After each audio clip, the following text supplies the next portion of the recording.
ಅದಕ್ಕೆ ಹೂವಾದ ಹುಡುಗಿಯೇ ಚಂದ. ಹೂವಾದ ಹುಡುಗಿಯ ಪಾತ್ರದಲ್ಲಿ ಕಾಣಿಸುತ್ತಿದ್ದಾಳೆ ಶ್ರೀದೇವಿ ಪಡ್ಯಪ್ಪನವರ್.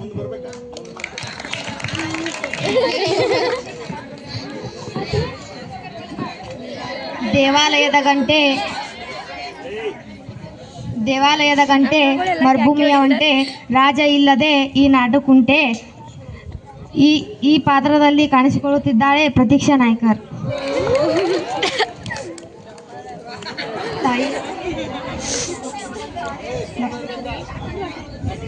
ಶಿವನ ಹೆಂಡತಿ ಪಾರು, ಕಣ್ಣಲ್ಲಿ ಬರುವುದು ನೀರು, ಆದರೆ ಈ ರಾಜನಿಗೆ ತಾಯಿಯೇ ದೇವರು. ರಾಜನ ತಾಯಿಯ ಪಾತ್ರದಲ್ಲಿ ಕಾಣಿಸಿಕೊಳ್ಳುತ್ತಿದ್ದಾಳೆ ಲಕ್ಷ್ಮೀ ಕುರಿ. ಕೋಳಿಗೆ ಪುಕ್ಕ ಇರುತ್ತದೆ, ಪಟಾಕಿಗೆ ಮಕ್ಕ ಇರುತ್ತದೆ, ತಂಗಿಗೆ ಅಕ್ಕ ಇದ್ದೇ ಇರುತ್ತಾಳೆ. ಅಕ್ಕನ ಪಾತ್ರದಲ್ಲಿ ತನುಜಾ ಕರ್ಲನವರ್.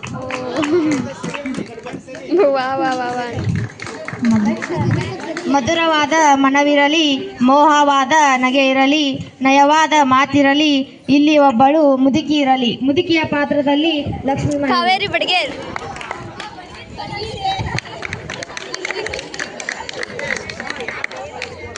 ಮನೆಯಲ್ಲಿ ಮಲ್ಲಿಗೆಯಾಗಿರು, ಸರ್ವರಿಗೂ ಸಂಪಿಗೆಯಾಗಿರು, ಗುಣದಲ್ಲಿ ಗುಲಾಬಿಯಾಗಿರು, ನೀವೆಲ್ಲರೂ ಎಂದೆಂದಿಗೂ ಗೆಳತಿಯರಾಗಿರಿ.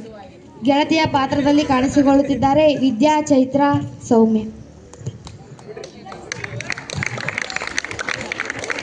ಎಲ್ಲೇ ಇರು, ಹೇಗೆ ಇರು, ರಾಜನ ತಂದೆಯನ್ನು ಮರೆಯದಿರು. ರಾಜನ ತಂದೆ ಪಾತ್ರದಲ್ಲಿ ಕಾಣಿಸಿಕೊಳ್ಳುತ್ತಿದ್ದಾಳೆ ಶ್ರೀದೇವಿ.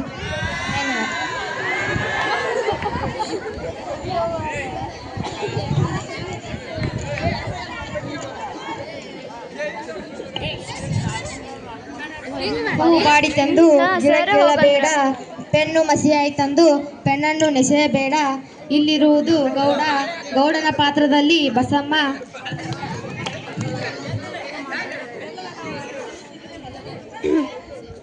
ಹೊಲದಲ್ಲಿ ರೈತರು ಬಳಸೋದು ನಗ, ಇಲ್ಲಿರೋದು ಮಂತ್ರಿ ಮಗ. ಮಂತ್ರಿಯ ಪಾತ್ರದಲ್ಲಿ ಕಾಣಿಸಿಕೊಳ್ಳುತ್ತಿದ್ದಾಳೆ ವಿದ್ಯಾ ಜೋಗಿ.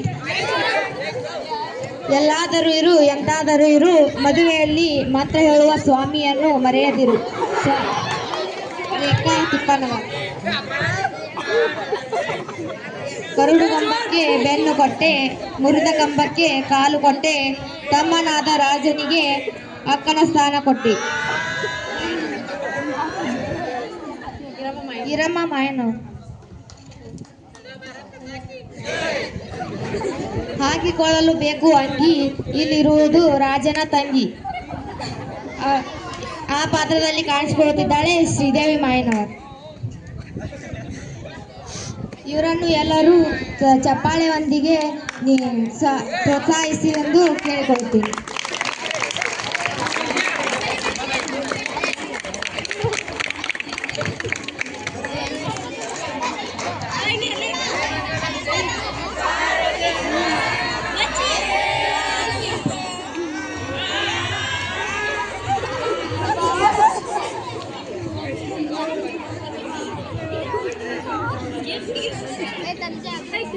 ಈ ನಾಟಕ ಈಗ ಪ್ರಾರಂಭ.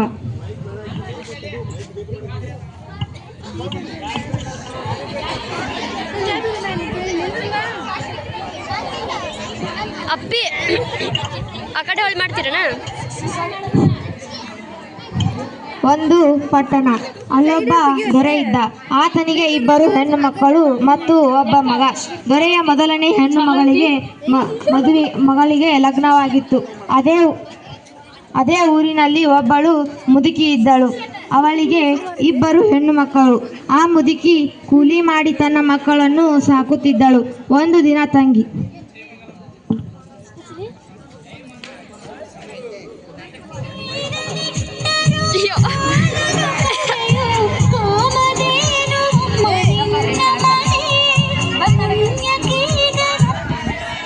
ಅಕ್ಕ ಹೋದಷ್ಟು ದಿನಕ್ಕೆ ಅಮ್ಮ ಕೂಲಿ ಮಾಡಿ ನಮ್ಮನ್ನು ಸಾಕುತ್ತಿದ್ದಾಳೆ. ಅಂದರೆ ಕಷ್ಟ.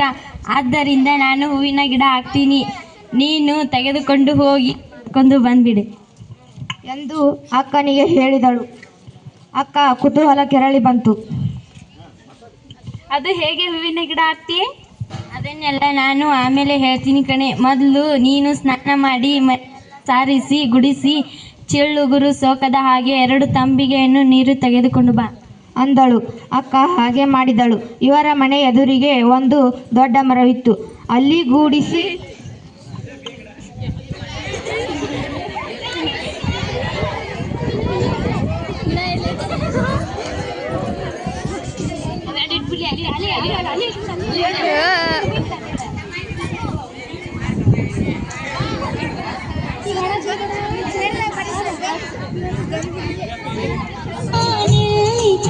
ಅಲ್ಲುಗೂಡಿಸಿ ಸಾರಿಸಿದಳು.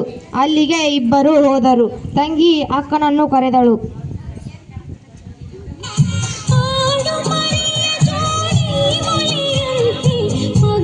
ನಾನು ಇಲ್ಲಿ ದೇವರ ಧ್ಯಾನ ಮಾಡಿ ಕುಳಿತುಕೋತೀನಿ. ನೀನು ನನ್ನ ಮೈ ಮೇಲೆ 2 ತಂಬಿಗೆ ನೀರನ್ನು ಸುರಿದು ಬಿಡು. ನಾನು ಆವಾಗ ಹೂವಿನ ಗಿಡ ಹಾಕ್ತೀನಿ. ನೀನು ಹೂವನ್ನು ತೆಗೆದುಕೋ. ರೆಂಬೆ ಕೊಂಬೆ ಮುರಿಯದ ಹಾಗೆ ಹೂವನ್ನು ಬಿಡಿಸಿಕೊ.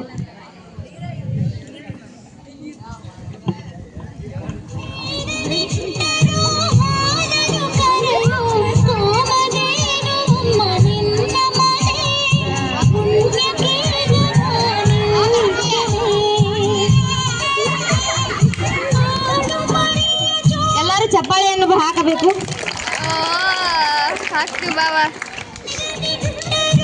ಅಂದಳು. ತಂಗಿ ದೇವರನ್ನು ನೆನೆದು ಕುಳಿತಳು. ಅಕ್ಕ ಒಂದು ಬಿಂದಿಗೆ ನೀರನ್ನು ಅವಳ ಮೇಲೆ ಸುರಿದಳು.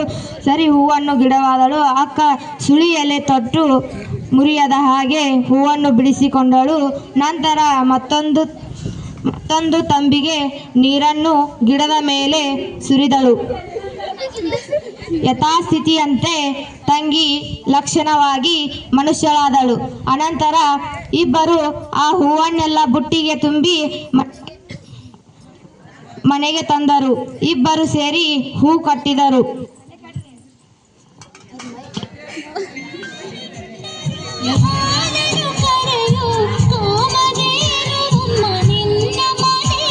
ಎಲ್ಲಿಗೆ ತೆಗೆದುಕೊಂಡು ಹೋಗಲಿ ತಂಗಿ?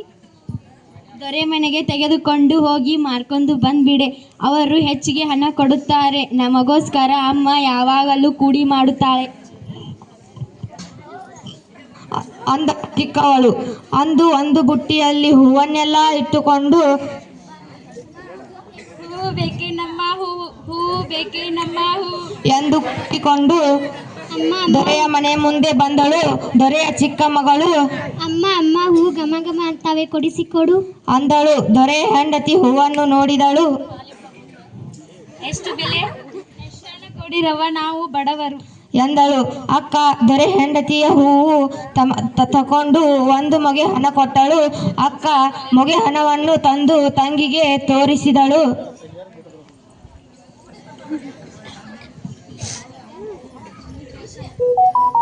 ತಂಗಿ ನೋಡು. ಅಕ್ಕ ಅಮ್ಮನಿಗೆ ತೋರಿಸೋಣ? ಬೇಡವೇ ತಂಗಿ, ಅಮ್ಮ ಹೊಡಿತಾಳೆ ಅಂತ ಅವರವರೇ ಮಾತಾಡಿಕೊಂಡರು. ಈ ಹುಡುಗಿಯರಿಗೆ ಸಂಪಾದನೆ ಮಾಡೋ ಆಸೆ. ಈ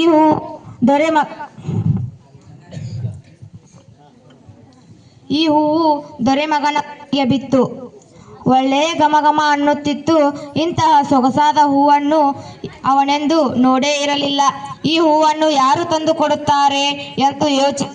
ಆ ದೊಡ್ಡ ತಂದು ಕೊಡುವುದನ್ನು ನೋಡಿ ಅವಳನ್ನೇ ಹಿಂಬಾಲಿಸಿ ಹೋಗಿ ನೋಡಿದ. ಈ ಮನೆಯ ಸುತ್ತಮುತ್ತ ಹೂವಿನ ಗಿಡಗಳನ್ನು ಗಮನಿಸಿ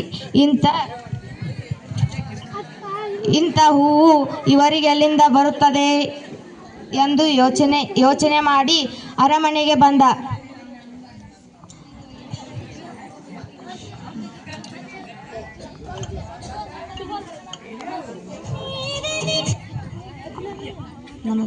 ಮಾರನೇ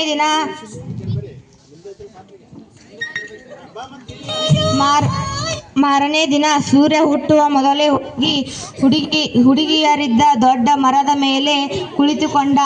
ಅಂದು ಸಹ ಹುಡುಗಿಯರು ಆ ಮರದಡಿ ಸಾರಿಸಿ ಗೂಡಿಸಿದರು. ತಂಗಿ ಯಥಾ ಪ್ರಕಾರ ಹೂವಿನ ಗಿಡವಾದಳು. ಅಕ್ಕ ಎಚ್ಚರಿಕೆಯಿಂದ ಹೂ ಬಿಡಿಸಿಕೊಂಡಳು. ಅನಂತರ ಪುನಃ ಹೂವಿನ ಗಿಡವಾಗಿದ್ದ ತಂಗಿ ಮನುಷ್ಯಳಾದಳು. ಇದೆಲ್ಲವನ್ನು ಮರದ ಮೇಲಿದ್ದ ದೊರೆಮಗ ನೋಡಿಕೊಂಡ. ಆಮೇಲೆ ಸೀದಾ ಅರಮನೆಗೆ ಬಂದು ಮೇಲೆ ಮುಖಾಡೆ ಮಲಗಿಕೊಂಡ.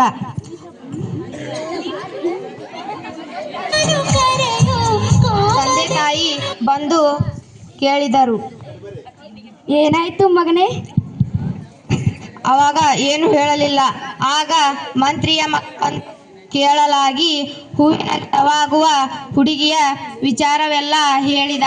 ದೊರೆಯ ಈ ವಿಚಾರ ತಿಳಿಸಿ ಆ ಮುದುಕಿಯನ್ನು ಕರೆಸಿ ಮದುವೆಗೆ ಸಕಲ ಸಿದ್ಧತೆ ಮಾಡಿದನು.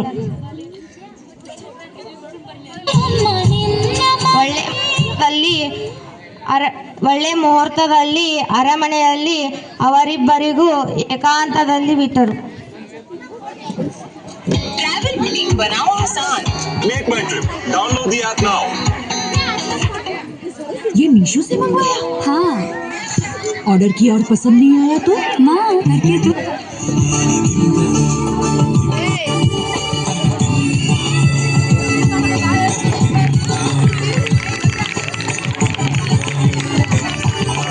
ಅಕ್ಷತೆಯನ್ನು ಎಲ್ಲರೂ ಈ ಮದುವೆಗೆ ಅಕ್ಷತೆಯನ್ನು ಹಾಕಲು ವಿನಂತಿಸಿಕೊಳ್ಳುತ್ತೇವೆ.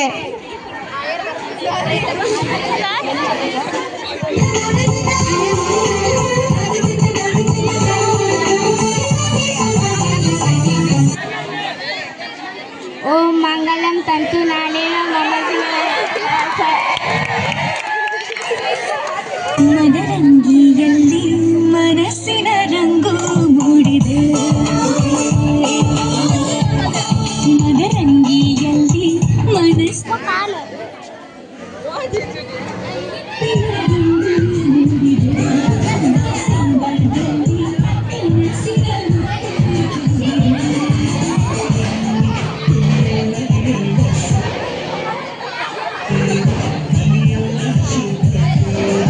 ಎಲ್ಲರೂ ಗುರು ಹಿರಿಯರು ಈ ಹೊಸ ಜೋಡಿಗೆ ಆಶೀರ್ವಾದ ಮಾಡಬೇಕೆಂದು ಕೇಳಿಕೊಳ್ಳುತ್ತೇವೆ.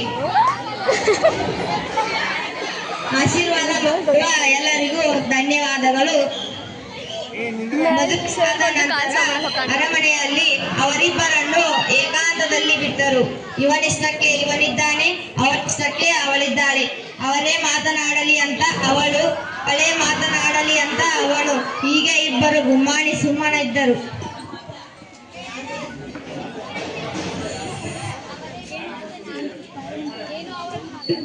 ಏನು ಅವರು ಮಾತಾಡಿಸಲೇ ಇಲ್ಲ. ಈ ಸಂಪತ್ತಿ ಹೇಗೆ ಮದುವೆಯಾದಿರಿ?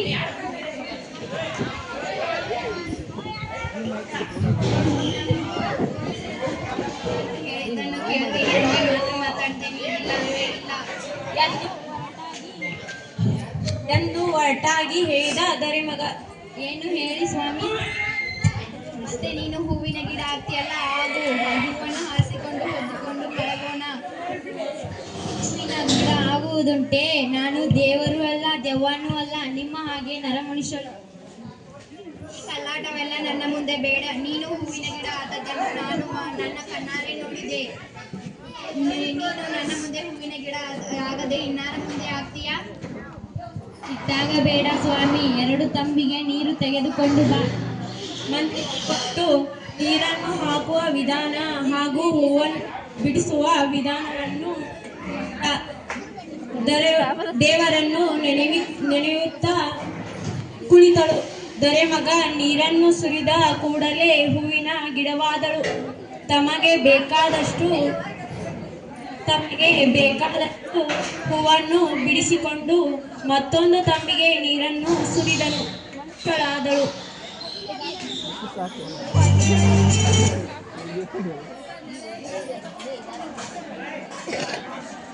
ಇಬ್ಬರು ಆನಂದದಿಂದ ಹೂವು ಹಾಸಿಕೊಂಡು ಹೊತ್ಕೊಂಡು ಮಲಗಿದರು.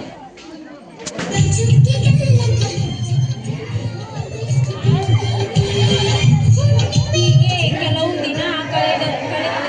ಅರಮನೆಯ ಪಕ್ಕದಲ್ಲಿ ಬಾಡಿದ ಹೂವಿನ ರಾಶಿಯನ್ನು ನೋಡಿದ ದೊರೆಮಗಳು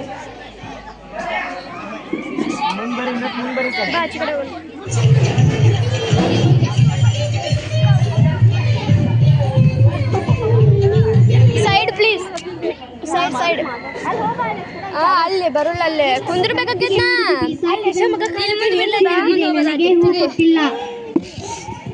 ಎಲ್ಲ ಹಿಂದಿನ ಕಾಣುತ್ತೆ, ಮುಂದೆ ಹೋಗ್ಬೇಕು. ಹೂ ಬೇಕಾದರೆ ಕೊಡ್ತೀನಮ್ಮ, ಸುಮ್ಮನಿರು ಎಂದು ತಾಯಿ ಸಮಾಧಾನ ಮಾಡಿದಳು. ಒಂದು ದಿನ ದೊರೆಮಗ ಎಲ್ಲೋ ಹೊರಗೆ ಹೋಗಿದ್ದ. ಆಗ ದೊರೆಮಗಳು ತನ್ನ ಸ್ನೇಹಿತರಿಗೆಲ್ಲ ಸೂರು ಹೊನ್ನೆ ತೋಟಕ್ಕೆ ಹೂವಾಲೆ ಆಡೋಕ್ಕೆ ಹೋಗೋಣ. ನಮ್ಮ ಅತ್ತಿಗೆ ಹೂವಿನ ಗಿಡ ಹಾಕ್ತಾಳೆ, ನೀವೆಲ್ಲರೂ ಬನ್ನಿ, ಘಮ ಘಮ ಅನ್ನೋ ಹೂ ಕೊಡ್ತೀನಿ.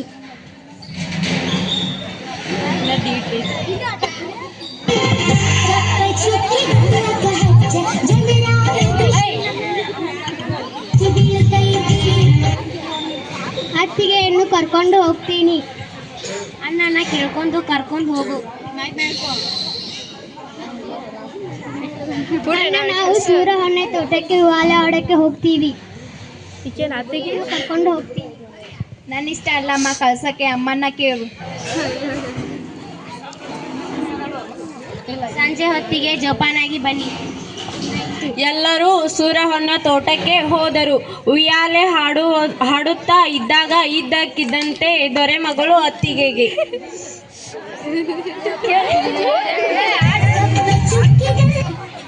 ಅತ್ತಿಗೆ, ನೀನು ಹೂವಿನ ಗಿಡ ಆಗ್ತೀಯಲ್ಲ, ಆಗು.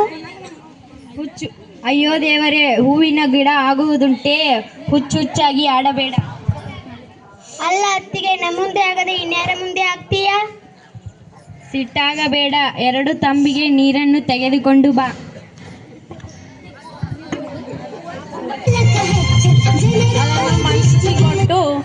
ಅದನ್ನು ಮಂತ್ರಿಸಿಕೊಟ್ಟು ಅವುಗಳನ್ನು ಸುರಿಯುವ, ಹೂವನ್ನು ಕೀಳುವ ವಿಧಾನವೆಲ್ಲ ಹೇಳಿ ದೇವರನ್ನು ನೆನೆಯುತ್ತಾ ಕುಳಿತಳು.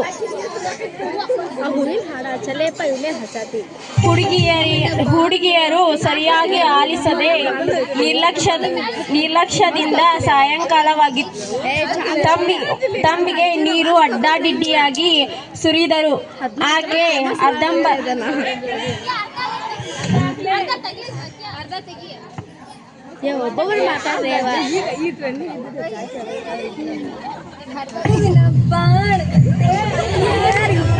ಅರ್ಧಂಬರ್ಧ ಗಿಡ ಆದಳು.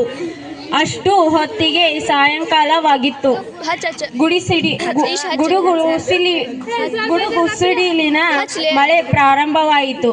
ಆಗ ಅವರು ಹೂ ಕೀಳೋ ಸಂಭ್ರಮದಲ್ಲಿ ತೊಟ್ಟು, ಎಲೆ ಸುಳಿ ಕಿತ್ತು, ರೆಂಬೆಯನ್ನೆಲ್ಲ ತರೆದು ಬಿಟ್ಟರು. ಈ ಮಳೆಗೆ ಹೆದರಿ ಮನೆಗೆ ಹೋಗೋ ಆತುರದಲ್ಲಿ ತಮ್ಮಿಗೆ ನೀರನ್ನು ಅಡ್ಡಾದಿಡ್ಡಿಯಾಗಿ ಸುರಿದು ಹೊರಟು ಹೋದರು. ಆಕೆ ಮನುಷ್ಯಳಾದಾಗ ಕೈ ಇಲ್ಲದ ಅರ್ಧಂಬರ್ಧ ದೇಹವಾಗಿದ್ದಳು.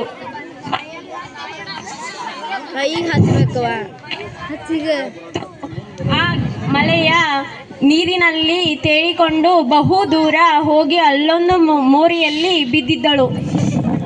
ಮಾರನೇ ದಿನ ಅತ್ತೆ ಕಡೆಯಿಂದ ಅರಳೆ ತಂಬಿದ ಗಾಡಿಗಳು ಬರುತ್ತಿದ್ದವು. ಆಹಾ ಅಂತ ಕೊರಗುತ್ತಾ ಬಿದ್ದಿರುವುದನ್ನು ಗಾಡಿಯವನೊಬ್ಬ ನೋಡ್ತಾನೆ. ಒಂದು ದೇಹದ ಮುದ್ದೆ, ಮುಖ ಮಾತ್ರ ಚೆನ್ನಾಗಿತ್ತು, ಬಟ್ಟೆ ಇಲ್ಲ, ಬರೆ ಇಲ್ಲ, ಅಯ್ಯೋ ಮನುಷ್ಯ ಕಣಪ್ಪ ಅಂತ ಹೇಳಿ ತನ್ನ ತಲೆಯಲ್ಲಿದ್ದ ವಸ್ತ್ರ ಹಾಕಿ ಗಾಡಿ ಮೇಲೆ ನೀವು ಸೈಡ್ ಸಿಗಲಿಲ್ಲ, ನಾ ಏನು ಮಾಡಲಿ? ಗಾಡಿ ಮೇಲೆ ಕೂರಿಸಿಕೊಂಡು ಮುಂದೂರಿನ ಹಾಳು ಮಂಟಪದಲ್ಲಿ ಗಾಡಿ ನಿಲ್ಲಿಸಿ ಅವಳನ್ನು ಆ ಮಂಟಪದಲ್ಲಿಟ್ಟು, ಯಾರಾದರೂ ಅನ್ನ ನೀರು ಕೊಟ್ಟರೆ ಜೀವ ಉಳಿಸಿಕೊ ಅಂತ ಹೇಳಿ ಹೋಯ್ತಾನೆ. ಇತ್ತ ನಿಜವಾದ ಸಂಗತಿ ತಿಳಿದೇ ದೊರೆಮಗ ಬೇಜಾರಾಗಿ ಗೋಸಾಯಿ ದಿರ್ಸು ಹಾಕಿಕೊಂಡು ದೇಶಾಂತರ ಹೊರಟು.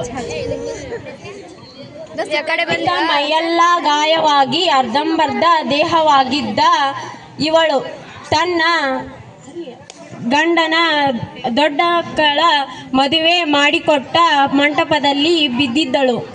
ಆ ಮಂಟಪದ ದಾದೆಯರು, ದಿನವಹಿ ನೀರಿಗೆ ಹೋಗಿ ಬರುವಾಗ ಇವಳನ್ನು ನೋಡುತ್ತಿದ್ದ ಈ ವಿಚಾರ ರಾಣಿಗೆ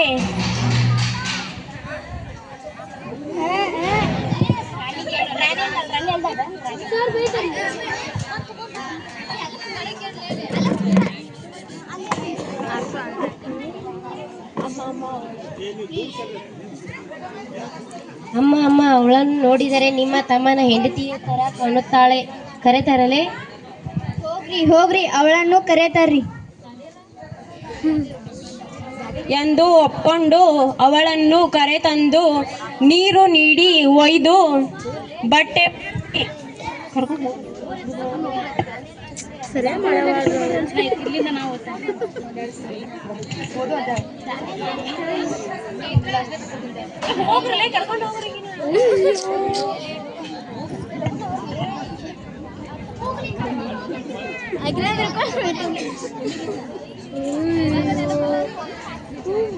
ಬಟ್ಟೆ ಉಡಿಸಿ ಅರಮನೆಗೆ ಬಾಗಿಲಲ್ಲಿ ಕುಳಿಸಿದರು. ದಿನವಹಿ ಮೈ ಮೇಲಿನ ಗಾಯಗಳಿಗೆ ಔಷಧಿ ಹಾಕಿ ವಾಸಿ ಮಾಡಿದರು.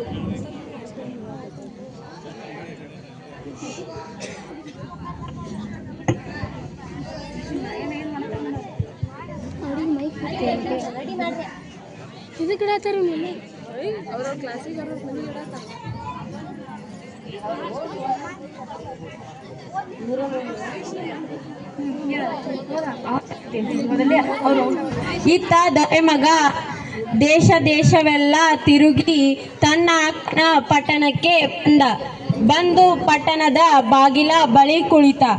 ತಿಕ್ಕಳು ಮನುಷ್ಯನ ಹಾಗೆ ಅವನಿಗೆ ಗಡ್ಡ ಮೀಸೆ ಬೆಳೆದಿತ್ತು. ನೀರಿಗೆ ಹೋಗಿ ಬರುತ್ತಿದ್ದ ದಾದೇರು ಇವನನ್ನು ನೋಡಿ ಅರಮನೆಗೆ ಬಂದು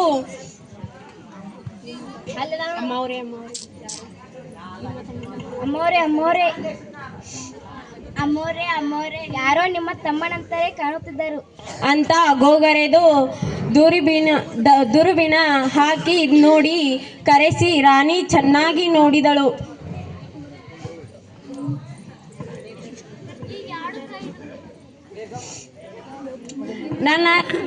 ನನ್ನ ತಮ್ಮನೇ ಇರಬೇಕೆಂದು ಕೊಂಡಳು.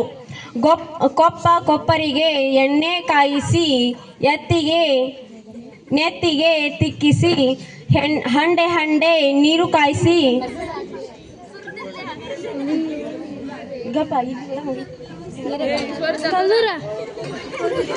ತನ್ನ ತಮ್ಮನೇ ಹೊರತು ಬೇರೆಯವರೆಂದು ತಿಳಿದುಕೊಂಡಳು. ದಿನಕ್ಕೊಂದು ಅಡುಗೆ, ದಿನಕ್ಕೊಂದು ದಿರ್ಸು ಕೊಟ್ಟು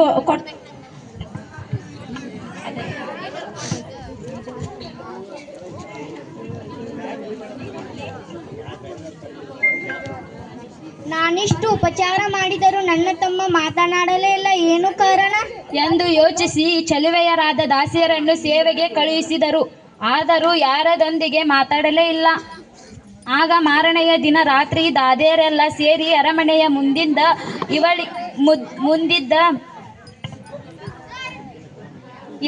ಇವಳಿಗೆ ಶೃಂಗಾರ ಮಾಡಿ ರಾಜನಿಂದ ಅಪ್ಪಣೆ ಪಡೆದು ಇವನ ಮಂಚದ ಮೇಲೆ ಕೂರಿಸಿದರು.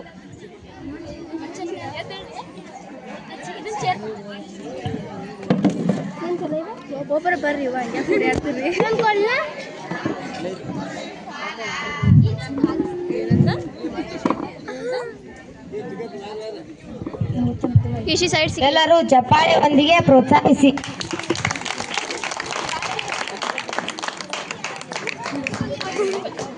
ಇವನು ದಾದೇರನ್ನು ನೋಡಲು ಮಾತಾಡಿಸಿ, ಆದರೆ ರಾತ್ರಿ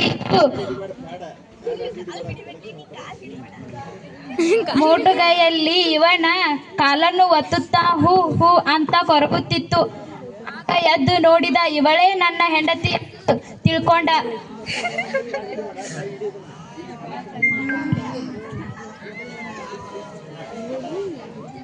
ನಿನಗೆ ಏನೋ ಆಗಿತ್ತು? ನಿನ್ನ ತಂಗಿಯಿಂದ ಹೀಗಾಯಿತು ಹೇಳಿದಳು. ಅದಕ್ಕೆ ಈಗೇನು ಮಾಡಬೇಕು? ಈಗೇನು ಮಾಡಬೇಕು ನಾನು ಅಂತ ಕೇಳಿದ. ನೀನು ಸ್ನಾನ ಮಾಡಿ 2 ತಂಬಿಗೆ ನೀರನ್ನು ತೆಗೆದುಕೊಂಡು ಯಾರಿಗೂ ಕಾಣದ ಹಾಗೆ ತೆಗೆದುಕೊಂಡು ಬಾ ಎಂದಳು. ಆತ ಯಾರಿಗೂ ಗೊತ್ತಾಗದ ಹಾಗೆ 2 ತಂಬಿಗೆ ನೀರನ್ನು ತಂದು ಕೊಟ್ಟು 2 ತಂಬಿಗೆ ನೀರನ್ನು ಮತ್ತಿಸಿಕೊಟ್ಟು ಸರ್ಚ್ ಮಾಡಿ ಇಟ್ಕೋ.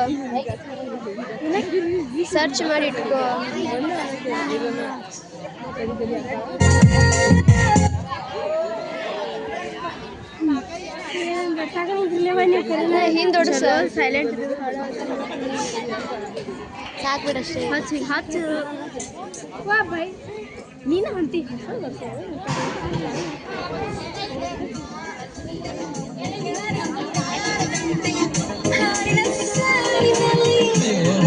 ಎಂದು ಹೇಳಿ ದೇವರನ್ನು ನೆನೆದು ಕುಳಿತುಕೊಂಡಳು.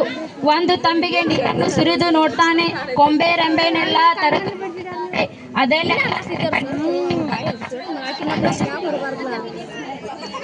ಅವ್ರ ಕೈಯಾಗ ಕೊಡ ಈಶೆ ಹಚ್ತಾರ ಕೊಡ.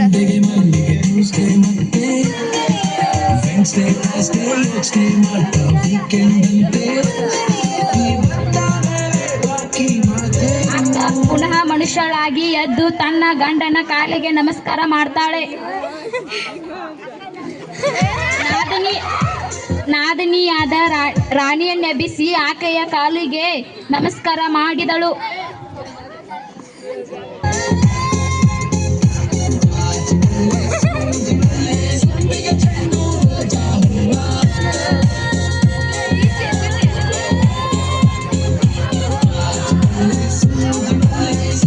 ನಡೆದ ಸಂಗತಿಯನ್ನೆಲ್ಲ ತಿಳಿದಳು. ಆಕೆ ಇಕಿಯನ್ನಪ್ಪಿ ಮುದ್ದಾಡಿ ಅತ್ತಳು. ಕಡೆಗೆ ಚೆನ್ನಾಗಿ ಉಪಚಾರ ಮಾಡಿ 4 ವಾರ ನನ್ನ ಮನೆಯಲ್ಲಿಟ್ಟುಕೊಂಡು ಅವರಿಬ್ಬರನ್ನು ತನ್ನ ತಂದೆಯ ಪಟ್ಟಣಕ್ಕೆ ಹೋಗುವಾಗ ಬೇಕಾದಷ್ಟು ಐಸಿರಿಯ ಉಡುಗೊರೆ ಕೊಟ್ಟ ಕಳುಹಿಸಿದಳು. ಎಲ್ಲರೂ ಚಪ್ಪಾಳೆ ತಟ್ಟಲಿ. ಈ ನಾಟಕದ ಮುಖ್ಯ ನಿರ್ದೇಶಕರು ಸತ್ತಿಗೇರಿ ಸರ್ ಅವರಿಗೆ ತುಂಬ ಧನ್ಯವಾದಗಳನ್ನು ಹೇಳಲು ಬಯಸುತ್ತೇವೆ. ನಮಗೆ ಈ ನಾಟಕವನ್ನು ಮಾಡಲು ಅವಕಾಶ ಮಾಡಿಕೊಟ್ಟ ಎಲ್ಲ ಗುರುಗಳಿಗೆ ಹಾಗೂ ವಿದ್ಯಾರ್ಥಿಗಳಿಗೆ ಧನ್ಯವಾದಗಳು.